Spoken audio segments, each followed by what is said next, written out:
Hello students, दिशा chemistry class में आप सभी का स्वागत है। आज की क्लास में हम जानेंगे ऑक्सीकारक।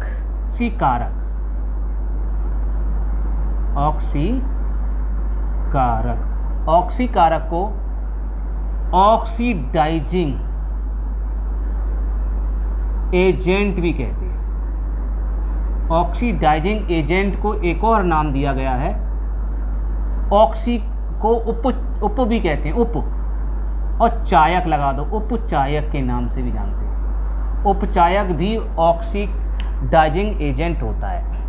दूसरा, मैंने ऑक्सीकारक और अपचायक को दोनों के एक साथ समझने की कोशिश करना तो अच्छा समझ में आएगा, इसलिए मैं दूसरा भी साथ में समझाने जा रहे हैं। दूसरा है, पहला आपका ऑक्सीकारक है और दूसरा है आपका अपचायक।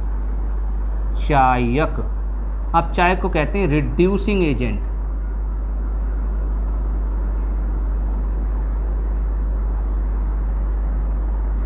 रिड्यूसिंग एजेंट अर्थात अपचायक।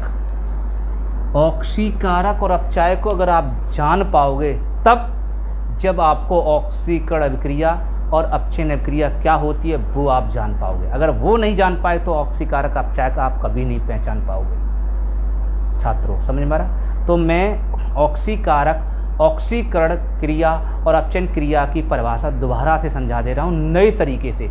आप जो अभी समझा रहा हूँ इस अभिक्रिया को भी अगर आप लिखते हैं बोर्ड एग्जाम में तो भी आपको नंबर पूरे मिलने हैं। एक थोड़ा सा समझना, शॉर्टकट में ये लिखना, वो अलग से लिखना चाहो अलग से लिखना, अलग नोट कर लेना कि ऑक्सीकरण क्या होता है। पिछली क्लास में ऑक्सीकरण के बारे में लिखा दिया, समझा भी दिया, लेकिन अब दूसरी परिभाषा हम लिखाने जा रहे हैं। अगर इसके द्वारा समझना चाहो तो इसके द्वारा भी समझ सकते हैं। ऑक्सीकरण को ऑक्सीडेशन बोलते हैं, मैंने आपको पहले बताया था।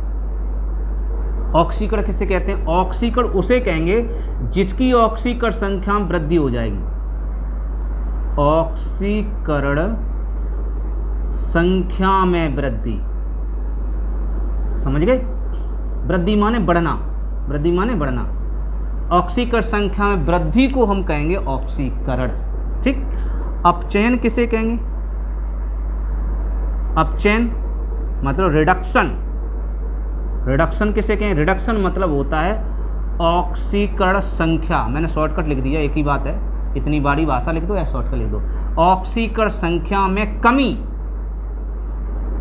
को कहते हैं अपचयन। ये भी परिभाषा है, आप ये भी अगर बोर्ड एग्जाम में लिख दोगे तो भी नंबर पूरे मिलेंगे। इसकी परिभाषा लिखेंगे कैसे? वह रासायनिक अभिक्रिया जिसमें पदार्थों की ऑक्सीकरण संख्या में वृद्धि होती है उसे ऑक्सीकरण अभिक्रिया कहते हैं। इसकी परिभाषा क्या होगी? वह रासायनिक अभिक्रिया जिसमें पदार्थों की ऑक्सीकरण संख्या में कमी होती है उसे अपचयन अभिक्रिया कहते हैं। ऐसे भी पता समझ सकते हो। लेकिन ये जो परिभाषा हमने लिखाई इंटरमीडिएट के, ये डीपली परिभाषा, इससे ज़्यादा अच्छा समझ में आता है पिछले वीडियो की क्लास की अपेक्षा। तो आप ये भी अलग से लिख लेना, कोई दिक्कत नहीं, नोट कर लेना। तो ऑक्सीकरण संख्या में वृद्धि का मतलब ऑक्सीकरण, ऑक्सीकरण संख्या में कमी का मतलब अपचयन। ठीक, ये बात समझ में आ गई? चलिए अब समझते हैं। अब ऑक्सीकरण संख्या क्या होती है ये भी समझ लो। ऑक्सीकरण संख्या किसे कहते हैं? कोई भी यौगिक, मान लो ये यौगिक है, किसी यौगिक में किसी भी तत्व के ऊपर उपस्थित ये यौगिक है, चाहे ये तत्व है, ये पूरा यौगिक है। क्यों? योग से बना है, Fe और Cl दो यौगिक है, दो तत्व हैं, दो तत्वों के योग से बना, इसलिए पूरा का पूरा यौगिक कहलाएगा। तो इस यौगिक में एक तत्व ले लो Fe, तो इसके ऊपर जो भी आवेश होगा, चाहे धनावेश हो चाहे ऋणावेश हो, वो आवेशों की संख्या कहलाती है ऑक्सीकरण संख्या। समझ में आ गया? अगर ऑक्सीकरण संख्या की परिभाषा आपका मन करे लिखना चाहो कि ये आपके 10th क्लास में नहीं है छात्रों, ये 12th क्लास में है, ठीक है, उसमें तो आपको इस यहाँ समझने की ज़रूरत नहीं है। अगर फिर भी मन करता है, 12th में नहीं, सॉरी, फर्स्ट ईयर क्लास में, फर्स्ट ईयर क्लास का चैप्टर नंबर 2, चैप्टर नंबर 2 है फर्स्ट ईयर क्लास में, उसमें है ये। लेकिन आपको ये सीख लेना है, लेकिन लिखना नहीं। सीखना चाहो और आपका मन करता तो आप कॉपी पे, फेयर कॉपी पे नोट्स कर सकते हो। ऑक्सीकरण संख्या की परिभाषा क्या हो सकती है क्या हो सकती परिभाषा? ऑक्सीकरण संख्या किसे कहते हैं? लिखना चाहो लिख लो कि किसी यौगिक में, कोई यौगिक ले लो, ये पूरा यौगिक है, किसी यौगिक में उपस्थित तत्वों के ऊपर, किसी यौगिक में किसी तत्व के, ऐसे बोल दो, किसी यौगिक में किसी तत्व के ऊपर उपस्थित आवेशों की संख्या को ऑक्सीकरण संख्या कहते हैं। ठीक, ऐसी Cl की भी निकाल सकते। Cl के ऊपर आवेश अगर जो भी आ जाएगा, धन आवेश, ऋण आवेश, जितना होगा उस आवेश की संख्या को हम ऑक्सीकरण संख्या कहेंगे। अब ऑक्सीकरण संख्या निकालना और सीख लो कैसे निकालते हैं। देखो बेटा, वैसे तो फर्स्ट ईयर में डिटेल आपको समझाएंगे ही, बताएंगे ही, लेकिन अभी थोड़ा ओरली हल्का फुल्का सीख लो जिससे कि समझ में आ जाए। सुनो सभी छात्रों, ये यौगिक बना कैसे इसको सीख लो। Fe से बना है और Cl से बना है, ठीक है। अब यौगिक बनते कैसे समझना। ये वीडियो मैंने डाल तो दिया है, ब्रह्मास्त्र आ गया, केमिस्ट्री का ब्रह्मास्त्र उसमें डला हुआ है, ठीक, अलग से वीडियो बना है उसमें डाल दिया है मैंने, और डिटेल डाल देंगे अगर नहीं समझ में आ रहा तो। Fe की संयोजकता कितनी होती है वो आपको नहीं पता है तो आप इसमें देख लीजिए। ये Fe की संयोजकता Cl के पास मिलेगी, समझना। Fe की संयोजकता किसके पास मिलेगी? Cl के पास मिलेगी। और जो Cl की संयोजकता वो किसके पास मिलेगी? Fe के पास। मतलब एक दूसरे के ऐसे मिलती है, संयोग ऐसे होता है। तो कहने का मतलब Fe की संयोजकता कितनी है? 2, तो मैंने Fe की संयोजकता 2 लिख दी, अर्थात Fe के पास 2 प्लस है। प्लस क्यों है भैया? 2 ही प्लस क्यों? क्योंकि इसमें 2 लिखा है तो 2 ही प्लस है। अब प्लस का ही क्यों? आगे छात्रों जो भी जो भी तत्व लिखा जाता है वो हमेशा धनायन होता है, पीछे जो तत्व लिखा जाता है, परमाणु लिखा जाता है, वो ऋणायन होता है, तो इसलिए धन ही चिन्ह लगाएंगे, पीछे ऋण लगाएंगे, ठीक है। अच्छा, तो Fe की संयोजकता है 2 और Cl की कितनी है? 1, तो Cl की हो गई 1, तो -1 क्योंकि पीछे है तो माइनस ही लगाएंगे, समझ गए। अच्छा, अब इन दोनों का संयोग कैसे होता है? संयोग माने मिलन, एक दूसरे को गले में मिलते हैं तो कैसे मिलते हैं? इसकी मुंडी उधर, उसकी मुंडी इधर, तो ऐसे ही गले मिलते हैं। तो ये वाला आपका इधर आ जाएगा और ये वाला आपका इधर आ जाएगा, समझ गए। तो इसलिए इसकी संयोजकता Fe बनेगा Fe1। अब आपको कि सर माइनस चिन्ह कहाँ गया? माइनस चिन्ह केवल ये प्रदर्शित करता है कि ये ऋणायन है और प्लस चिन्ह ये प्रदर्शित करता है कि ये धनायन है, अर्थात धातु है और ये अधातु है, इसलिए प्लस चिन्ह माइनस चिन्ह लगाना नहीं होता, समझना है बस। तो ये आ जाएगा आपका 1 और ये 2 पहुँच जाएंगे यहाँ, तो Cl और नीचे आ जाएगा 2, समझ गए, FeCl2। आ गया समझ में। इसका मतलब साफ सा ये मतलब हुआ कि Fe पर 2 धनायन हुआ करता है, तो इसका मतलब Fe पर 2 प्लस है, अर्थात Fe की ऑक्सीकरण संख्या +2 है। आगे समझे, क्योंकि Fe के ऊपर +2 लिखा है, +2 आवेश है, तो इसका मतलब Fe की ऑक्सीकरण संख्या 2 है, प्लस के 2 है ना। आसान, अब तो समझ में आ गया। एक बार फिर समझ लो। और Cl की कितनी है छात्रों? Cl के ऊपर कितना आ रहा है? Cl के ऊपर एक माइनस आ रहा है, इसका मतलब Cl की ऑक्सीकरण संख्या -1 होती है, किसमें? FeCl2 में। ऐसे ही एक का 2 और ले लो, SnCl4 ले लो, ठीक। अब इसको भी क्या करेंगे? Sn अगर हम अलग करें और Cl अलग करें तो आप देखेंगे Sn की ऑक्सीकरण संख्या कितनी होगी? +4, 4 प्लस होंगे Sn पर। क्यों? क्योंकि Sn आगे लिखा है और ये Sn की ऑक्सीकरण संख्या Cl के नीचे लिखी जाती है, एक दूसरे के अपोजिट दिशा में। और Cl की कहाँ लिखी है? Cl की ऑक्सीकरण संख्या आपको Sn के पास मिलेगी, तो 1 होती है, एक जहाँ कोई नहीं लिखा वहाँ 1 मानते हैं, तो 1 नेगेटिव होता है, पीछे है तो नेगेटिव होगा। इसका मतलब Sn की ऑक्सीकरण क्या +4 है और Cl की -1, समझ में आ गया। तो ऐसे ऑक्सीकरण संख्या पहचान लेते हैं। बस अब आप समझ जाएंगे, ऑक्सीकारक भी पहचान लोगे और अपचायक भी पहचान लोगे। तो ऑक्सीकारक अपचायक पहले एक रिएक्शन लिख देते हैं तब पहचानते हैं। जैसे एक रिएक्शन लिख लेते हैं, यही वाली FeCl2 plus SnCl4 arrow FeCl3 plus SnCl2, balance करो, 2 2 2 4 4 8 3 6 हो गया बैलेंस। हाँ, मान लो ये रिएक्शन आपको परीक्षा में आ जाए लिखी हुई, और कहे बताइए इस अभिक्रिया में कौन ऑक्सीकारक है और कौन अपचायक है, ये छांटने को कहे तो कैसे निकालेंगे।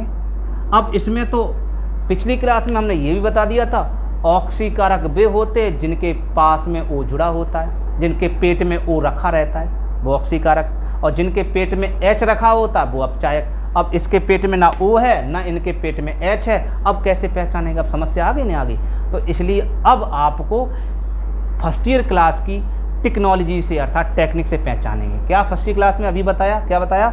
ऑक्सीकरण संख्या से पहचानेंगे। ठीक, तो ऑक्सीकरण संख्या जिसकी ज़्यादा होगी वो ऑक्सीकारक होगा, जिसकी कम होगी वो अपचायक होगा। देखो अब ऑक्सीकरण संख्या किसकी ज़्यादा है? Fe पे 2 प्लस हैं, तो इसका मतलब Fe की ऑक्सीकरण संख्या है यहाँ 2 है। ठीक है, और यहाँ Sn की कितनी? 4, तो Sn की ऑक्सीकरण संख्या कितनी? 4 है। तो इसका मतलब इस Sn की ऑक्सीकरण संख्या इसमें ज़्यादा है, तो ये ऑक्सीकारक है। कितना आसान है ना। और ज़्यादा ऑक्सीकरण संख्या को ऑक्सीकारक कहते हैं और कम ऑक्सीकरण संख्या को क्या कहते हैं? अपचायक कहते हैं, है ना आसान। अब अपचायक हमेशा करेंगे क्या? अपचायक हमेशा अपचयन करेंगे। क्या करेंगे? अपचायक हमेशा वो अपचायक हमेशा ऑक्सीकारक करेंगे, सॉरी ऑक्सीकरण करेंगे, उल्टा करते हैं, उल्टा। अपचायक हमेशा ऑक्सीकरण क्रिया करेंगे। अब कहोगे सर कैसे? ऑक्सीकरण क्रिया कैसे कर ली? अभी परिभाषा क्या लिखाई थी? ऑक्सीकरण उसको कहते हैं जिनकी ऑक्सीकरण संख्या में वृद्धि होती है, मतलब ऑक्सीकरण संख्या अगर बढ़ जाती है तो ऑक्सीकरण कहलाएगा। देखो कैसे, यहाँ प्लस के 2 हैं, अब प्लस के 2 आगे चलते हैं, चलते चलते चलते चलते चलते चलते चलते चलते प्लस 3 हो गए। देखो चेक करो, 3 हो गए। तो बताओ ऑक्सीकरण संख्या बढ़ गई घट गई? ऑक्सीकरण संख्या बढ़ गई तो उसको क्या कहेंगे? ऑक्सीकरण कहेंगे। तो इसका मतलब सीधी सी बात है, ऑक्सीकरण क्रिया हमेशा अपचायक करते हैं। सही है, तो परिभाषा ये भी होगी परिभाषा।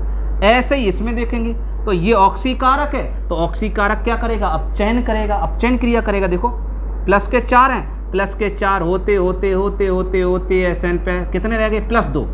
Sn के ऊपर कितने रह गए? प्लस के 2, अर्थात पिचक गए, पचयन हो गया, पिचक गया। तो पचयन हुआ, इसका मतलब है पचयन अभिक्रिया होगी। आगे समझे? ये उपचयन है, मतलब उपचयन को ऑक्सीकरण कहते हैं ना, और ये अपचयन है, मतलब अप माने पिचकना, आ जा पिचक जा, आ माने आना और पिचक माने पिचकना, पिचकना माने कम होना है। समझ लो बेटे, ये ट्रिक है, वैसे ये परिभाषा तो ही नहीं है। हाँ आ गया पिचक गया, ये परिभाषा नहीं बोलेंगे, लेकिन ट्रिक है, मतलब ऑक्सीकरण संख्या में कमी होना, कमी माने पिचकना। तो ऑक्सीकरण ये अपचयन अभिक्रिया हो गई। तो अपचयन अभिक्रिया परिभाषा अभी बताई थी कि वे रासायनिक अभिक्रियाएं जिनमें पदार्थ की ऑक्सीकरण संख्या कम हो जाती है या ऑक्सीकरण संख्या में कमी हो जाती है, उसे अपचयन अभिक्रिया कहते हैं। ये भी परिभाषा हो सकती है, तो आप ये भी लिख सकते हो। तो ऑक्सीकारक अपचायक समझ में आ गया। अब और वैसे अगर हम हाई स्कूल लेवल के अकॉर्डिंग, ये आपको हाई स्कूल और लेवल और इंटर लेवल से कोई मतलब नहीं, आप हाई स्कूल में भी लिखाना तो भी पूरी तरह से आपकी बिल्कुल सिक्योर और सही है, कोई कन्फ्यूजन नहीं है, कोई गलत नहीं है, ये भी ठीक है परिभाषा। तो अपचायक की परिभाषा आपकी, ऑक्सीकारक की परिभाषा छात्रों क्या होगी? ऑक्सीकारक की परिभाषा क्या होगी? सुनना, बे पदार्थ, ये तो पदार्थ है, अपचायक पदार्थ ही तो है। तो बे पदार्थ जो किसी रासायनिक अभिक्रिया में,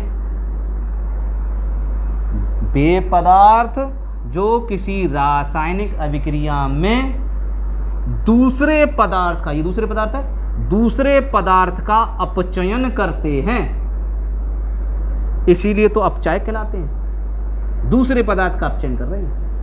तो वे पदार्थ जो किसी अभिक्रिया में दूसरे पदार्थ का अपचयन कर देते हैं और खुद मतलब स्वयं क्या करेगा? स्वयं ऑक्सीकृत हो जाते हैं, इसको ऑक्सीकृत भी बोल सकते हैं, ऑक्सीकृत हो जाते हैं, उन्हें अपचायक कहते हैं। जैसे FeCl2 उदाहरण हो गया। ऑक्सीकारक की परिभाषा है ना, अपचायक की परिभाषा समझ में आ गई। अपचायक की परिभाषा पहले बोल दी। ऑक्सीकारक कैसे कहते हैं इसको समझो।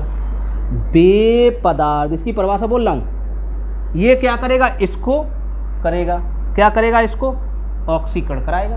ठीक है, तो बे पदार्थ, इसकी परिभाषा, बे पदार्थ जो किसी रासायनिक अभिक्रिया में दूसरे पदार्थ का ऑक्सीकरण कर देते हैं। देखो ऑक्सीकरण कर देते हैं, दूसरा ही पदार्थ है, दूसरे पदार्थ का ऑक्सीकरण कर देते हैं और खुद माने स्वयं कैसा हो रहा है? देखो स्वयं पिचक रहा है, स्वयं अपचेत हो जाते हैं। स्वयं पिचक रहा है, देखो पिचक से पिचक रहा है, +2 हो गया है, +4 था, पिचक गया, स्वयं अपचेत हो जाते हैं। समझ में आ गया? स्वयं पिचक जाते हैं, दूसरे को लेकिन ऑक्सीकृत कर देते हैं।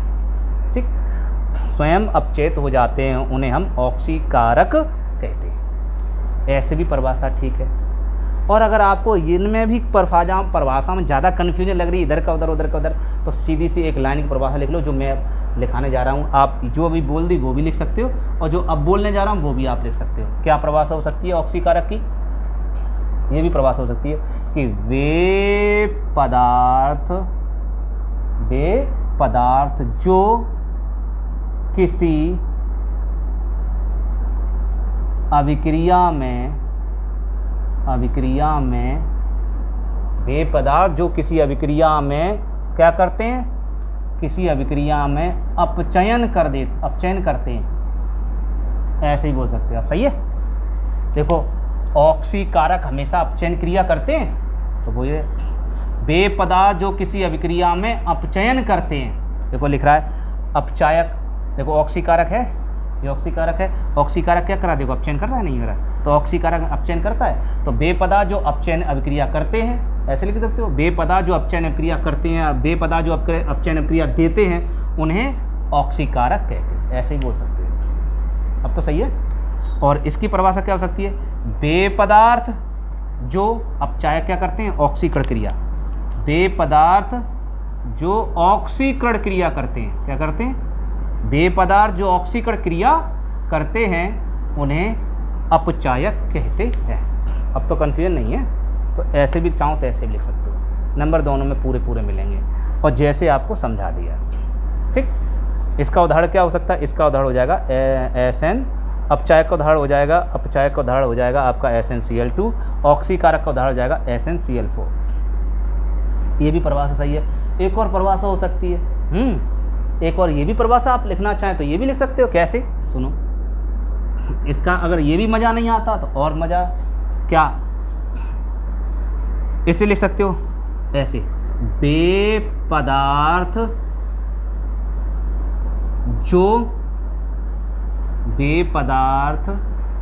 जो किसी रासायनिक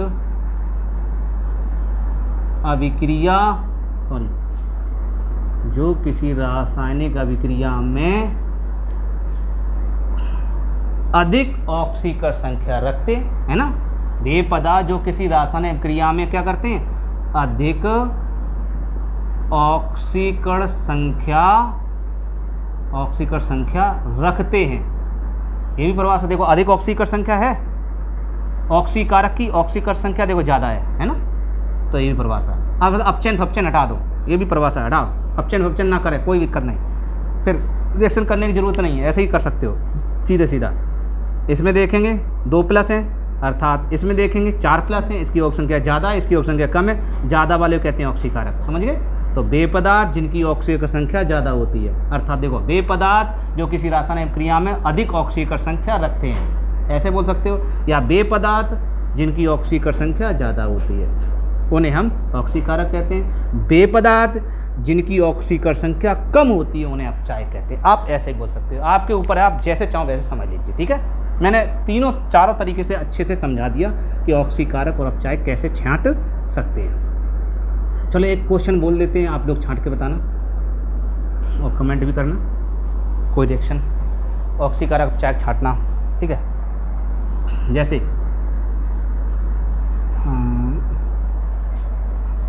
चलो इसको ले लेते हैं, MnO2 + HCl arrow MnCl2 + H2O + Cl2। बताइए कौन ऑक्सीकारक है और कौन अपचायक? चलो चेक करते हैं। Mn की ऑक्सीजन संख्या इसमें कितनी है? +2 दिख रही, लेकिन +2 नहीं है बेटा, +4 है। सर ये कैसे निकाल ली? अब आपकी समस्या, फिर समस्या बेटा, मैंने आपको बताया था O के ऊपर 2 नेगेटिव चार्ज होता है सदैव। एक O के ऊपर 2 नेगेटिव, उसमें O हैं कितने? 2, तो -2 कितने होंगे? -4। अगर O के ऊपर -4 है तो इसका उल्टा +4 इसके ऊपर होंगे, तभी उदासीन होता है। उदासीन होने के लिए जितने प्लस हो उतने ही माइनस होने जरूरी हुआ करते हैं। प्लस की संख्या माइनस की संख्या के बराबर होगी तभी परमाणु उदासीन होगा, वो समय तभी यौगिक उदासीन होगा, परमाणु नहीं यौगिक। समझ में आ गया? चलो अभी माइनस के 2 कैसे आ गए एक बार से फिर हम लोग। माइनस के 2 इसके ऊपर क्यों आ गए, है ना, इसके ऊपर +4 कैसे आ गए और इसके ऊपर माइनस के 2 कैसे आ गए। ओ का परमाणु क्रमांक जानते हो 8 होता है, इलेक्ट्रॉन जानते हो 2,6 होता है ना, 2,6। तो इसको अष्टक पूरा करने के लिए इसके अंतिम कोष में अष्टक पूरा, अष्टक माने 8 इलेक्ट्रॉन, 8 इलेक्ट्रॉन पूरा करने के लिए इसमें कितने और ले लिए जाएं कि 8 हो जाएं। तो मान ऊपर से बाहर से ले लोगे 2 और ले लोगे, तो जो 2 लेना है उसको लेने वाले को क्या कहते हैं, नेगेटिव। तो इसलिए इसके ऊपर 2 नेगेटिव चार्ज आएगा क्योंकि इसने 2 ले लिया। अगर 2 दे दिया तो 2 धनायन आ जाएगा। देने वाले को धनी, आप ही लोग जानते हो, देने वाले को धनी कहा जाता है जो व्यक्ति देता है, और लेने वाले को ऋणी कहा जाता है जो लेता है। ठीक है, तो ये 2 ले रहा है इसलिए 2 ऋण आ जाएंगे। तो 1 ओ पर 2 ऋण, तो 2 ओ पर 4 ऋण हो गए, तो 4 ऋण हो गए तो 4 धन होंगे। ठीक है, तो इसलिए Mn पर +4 आवेश है। फिर भी कोई समस्या है तो चिंता करने की बिल्कुल ज़रूरत नहीं, अलग से वीडियो हम और अच्छे समझाएंगे कि इस पर प्लस चार्ज कैसे आ गया। लेकिन ये इंटरमीडिएट में सीखना, फर्स्ट ईयर क्लास में चैप्टर नंबर 2 में सीखना होता है। उस चैप्टर का नाम है रेडॉक्स अभिक्रिया। ठीक है, अगर चाहो मेरी क्लास फर्स्ट ईयर क्लास की भी शायद वीडियो डली होंगी तो उसमें आप देख लेना। नहीं डली हैं तो हम डाल देंगे, परेशान क्यों। तो ये +4 हो गया। अच्छा, अब +4 यहाँ देखना, इस पर +2 है, इस पर +2 है, इसमें कैसे 2 लिख लिया। देखो इस पर -1 है, समझ ना मेरे, देखो समझो एक बार फिर समझ लो। Cl 2 Cl हैं तो एक Cl पर एक माइनस होता है, एक माइनस कैसे आ गया, चलो इसको भी देख ले। Cl का परमाणु क्रमांक बताया कितना होता है, Cl का 17 का इलेक्ट्रॉन कर लेते हो, कैसे करते हैं 2,8,7। देखिए इसको भी 8 होने के लिए कितना चाहिए, इसको 8 होने के लिए इसमें 1 जोड़ दो, तो 1 अगर ले ले तो इस पर 1 ऋण आ जाएगा कि नहीं आ जाएगा। तो इसके बाह्यतम कोष में कितने हो जाएंगे 8, और अष्टक पूरा करना ही होता है, चाहे दे के चाहे लेके। इसका मतलब सीधा सा मतलब एक Cl पर एक माइनस, दूसरे Cl पर भी एक माइनस, तो दोनों मिलकर कितने माइनस हो गए 2 माइनस हो गए, तो उतना ही प्लस आएगा 2 प्लस, क्योंकि एक प्लस को खत्म करने के लिए एक माइनस चाहिए, एक माइनस को खत्म करने एक प्लस, इसलिए जितने माइनस होते हैं उतने ही प्लस आ जाते हैं। समझ में आ गया अब, समझ में आया बेटा, हाँ ऐसे समझ सकते हैं। तो इसलिए हम इसके ऊपर प्लस के 2 लिख देते हैं, तो इसका मतलब इस 2 का गुणा इसमें माना जाता है -2, ऐसे इस 2 का गुणा इसमें माना जाता है, 2 दूनी 4, -4 तो +4। ठीक, तो ये प्लस हो गया। अब आप समझ लो, इससे ऑक्सीकरण संख्या ज़्यादा किसकी है, ऑक्सीकरण संख्या इसकी ज़्यादा है, इसकी ऑक्सीकरण संख्या कम है, लेकिन उधर मतलब मुझे है ही नहीं। तो ऑक्सीकरण संख्या ज़्यादा वाले को क्या कहते हैं, ऑक्सीकारक, है ना, आसान, कितना आसान, ऑक्सीकारक है। तो ऑक्सीकारक करेगा क्या, ऑक्सीकर आगे चल के अपचयन क्रिया करेगा। देखो अपचयन कर रहा है कि नहीं कर रहा, अपचयन क्रिया कर रहा है, रिडक्शन कर रहा है। देखो पच गया, 4 से ज़्यादा कम हो गया तो ऑक्सीकर संख्या में कमी हो गई, तो पिचक गया अर्थात पचयन हो गया, तो ऑक्सीकारक पचयन क्रिया करते हैं। समझ गए। अब इसको देखो, इसमें देखिए H को तो आप जानते हैं, H के ऊपर प्लस चार्ज होता है, एक Cl पर -1 होता है, सभी जानते हैं। तो एक प्लस का एक माइनस का, आगे चलें, H पर +1 होता ही है, O पर -2 अभी बता ही दिया। अब Cl जो अकेला लिखा है उस पर 0 होता है, मैंने आपको पहले भी बता दिया, आज फिर बता रहा हूँ। जो भी परमाणु, जो भी तत्व, जो भी अणु अकेला लिखा जाता है, शेर अकेला ही चलता, तो उसकी ऑक्सीकरण संख्या हमेशा 0 लिखी जाती है। H2 अकेला है, अब कहोगे सर इसमें अकेला है, दो हैं, दो नहीं है, H और H हैं तो दोनों सगे भैया, जुड़वा भैया, तो एक ही परिवार के हैं, तो एक ही परिवार को तो एक ही मानते हैं, इसलिए इन दोनों को मिला देंगे तो H2 तब भी 0 ऑक्सीकरण संख्या आएगी, H लिख देंगे तब भी 0 आएगा।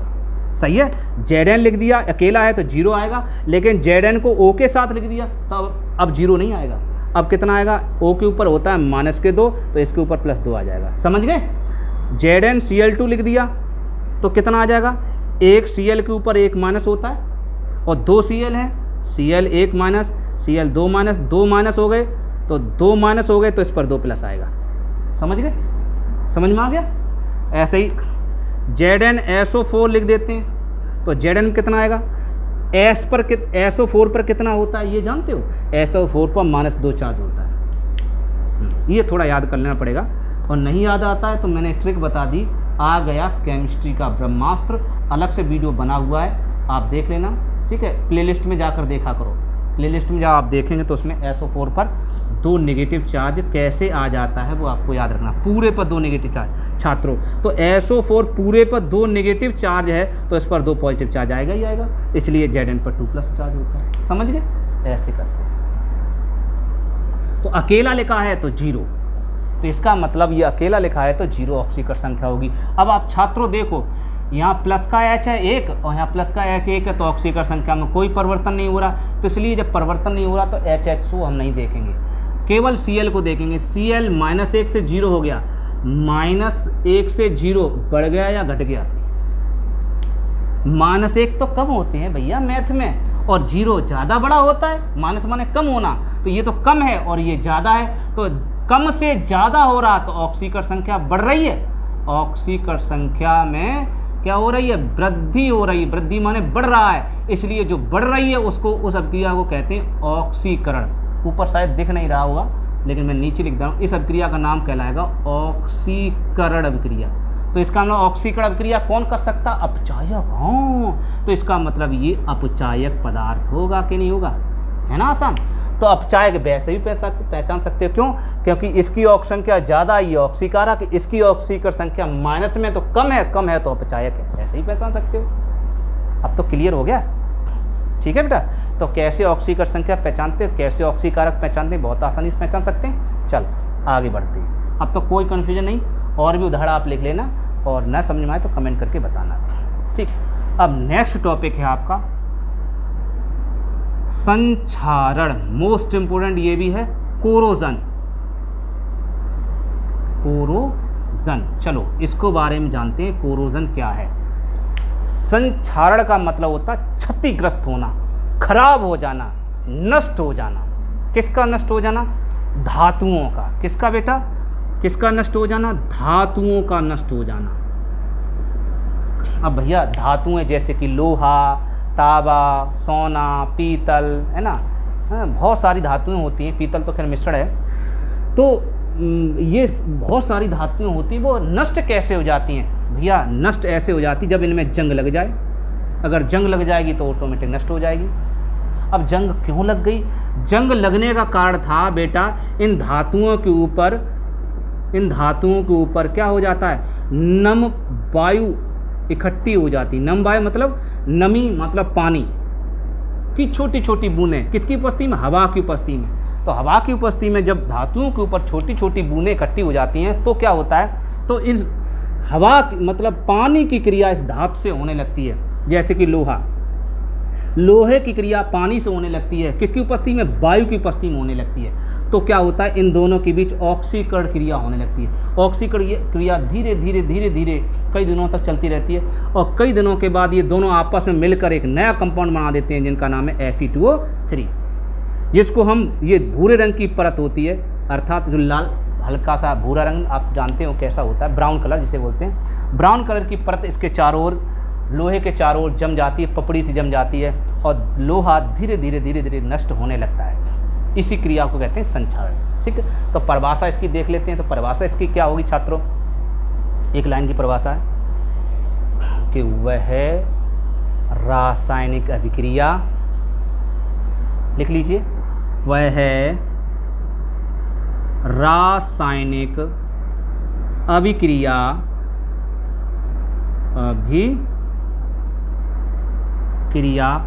जिसमें कोई धातु, समय थोड़ा बेटा ज़्यादा हो रहा है, वीडियो लंबा खिंचता जा रहा है, इसलिए थोड़ा जल्दी लिखा रहे, जिसमें कोई धातु नमी की उपस्थिति में या नम वायु की उपस्थिति में ऑक्सीकृत होकर, या उपस्थिति में धीरे धीरे लिखो, उपस्थिति में धीरे धीरे ऑक्सीकृत होकर, किसका? ऑक्सीकृत होकर क्या हो जाती है? नष्ट हो जाती है, नष्ट या खराब हो जाती है, तब इस क्रिया को संक्षारण कहते हैं। वेरी मोस्ट इंपोर्टेंट क्रिया है संक्षारण, समझ में आ गया? हाँ। अब जैसे लोहे में जंग लगना, धातुओं की चमक धीरे धीरे समाप्त हो जाना, तांबे के ऊपर हरे रंग की परत का जम जाना, चांदी का धीरे धीरे काला पड़ जाना, चांदी के ऊपर भी काली परत जम जाती है। ठीक है, जैसे एक रिएक्शन हम आपको समझा दे रहे हैं, संक्षारण की एक रिएक्शन। जैसे लोहे पर जंग कैसे लगती है, ये रहा लोहा और ये रहा आपकी वायु, और वायु के साथ नमी है, नमी मतलब H2O है।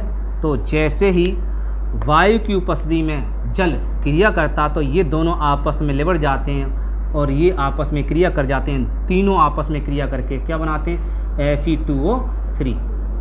Fe2O3 कंपाउंड बनाते हैं। और बाद में H2O, बहुत सारी H2O बूंदें होती हैं, उनकी कोई गिनती नहीं है, इसलिए मान ले रहे माना XH2O इसके चारों ओर जमा हो जाते हैं कि भूरे रंग की परत बना लेते हैं, भूरे रंग की परत जम जाती है, इसी को पपड़ी कहते हैं, थोड़ी लाल लाल जैसी है ना, हल्की हल्की। तो ये रिएक्शन हो जाती है, समझ गए। तो लोहे के ऊपर रिएक्शन को अगर बैलेंस करना हो तो हम कैसे बैलेंस करते हैं, रिएक्शन बैलेंस 2 दूनी 4 Fe 3 दूनी 6 हो, 3 दूनी 6, तो 6 के लिए 3 H2O 3 दूनी 6 और XH2O तो X हो गया। ये बैलेंस करना भी हम आपको सिखा देंगे, धैर्य रखो, देखो धैर्य में बहुत शक्ति होती है। तो ये आपका रिएक्शन हो गई। तो लोहे में जंग आपकी ऐसे लग जाती है और लोहा खराब हो जाता है।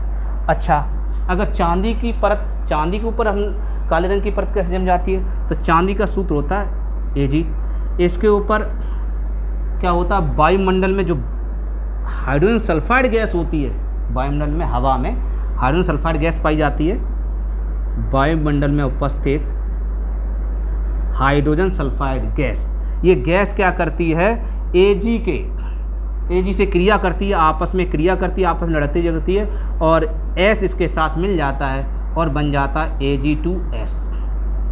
अब 2 क्यों, यहाँ तो S एक ही था, यहाँ 2 क्यों आ गया बेटा, इस पर 2 वैलेंसी होती है, -2। अब आपको कैसे पहचाना, उसी तरीके से जो मैंने आपको पहले बताया, इसका इलेक्ट्रॉन व्यास कर लो, सल्फर होता है, इलेक्ट्रॉन व्यास कितना होता है 2, सल्फर का परमाणु क्रमांक होता है 16, सल्फर 16, तो 16 का इलेक्ट्रॉन व्यास करेंगे 2,8,6 आ गया 6। अगर इलेक्ट्रॉन विन्यास करना भी नहीं आता, अर्थात 2,6,8 कैसे आए ये भी सीखना है, तो आप उसी में सीख लेना, आ गया केमिस्ट्री का ब्रह्मास्त्र। तो 2, 8, 6, इसमें 8 होने के लिए कितने की ज़रूरत है, बाहर से कितना मिल जाए, 2 मिल जाए, 2 ले लिया, इसका मतलब इस पर 2 माइनस आ जाएगा, इसलिए 2 नेगेटिव आते हैं, समझ गए। और Ag पर होता है 1+, हाँ ये सिल्वर भी 1+, सिल्वर का इलेक्ट्रॉन व्यास करना तो इसका परमाणु क्रमांक 47 होता है, इलेक्ट्रॉन व्यास कर लेना, इस पर लास्ट में ऐसे करके करके लास्ट में 1 आएगा, इसका मतलब इसकी ऑप्शन क्या कितनी होगी, प्लस। ठीक है, तो अब इन दोनों को रिएक्शन करोगे तो ऐसे आएगा, इसके 2 आ जाएंगे यहाँ, तो 2 यहाँ लिख गए, और इसका 1 यहाँ आ जाएगा तो 1 यहाँ लिख गया, 1 लिखा नहीं जाता। ठीक है, तो एक गया मैंने Ag2S, तो Ag2S बनेगा और आपका H2 हाइड्रोजन गैस मुक्त हो जाएगी। तो ये आपका सिल्वर सल्फाइड, जो सिल्वर सल्फाइड होता है यही काला अवक्षेप होता है, ये काले रंग का होता है, यही काले रंग की परत इसके चारों ओर जमा हो जाती है, जिससे कि चांदी भी धीरे धीरे गलने लगती है और ख़राब होने लगती है। आई होप संक्षारण आपको अच्छे समझ में आ गया होगा। अब लास्ट टॉपिक आपका बचता है विकृत गंधिता, चलो इसको भी सीख लेते हैं, उसके बाद आप विकृत गंधिता, इंग्लिश में बोलते हैं इसको रेनिसिडिटी।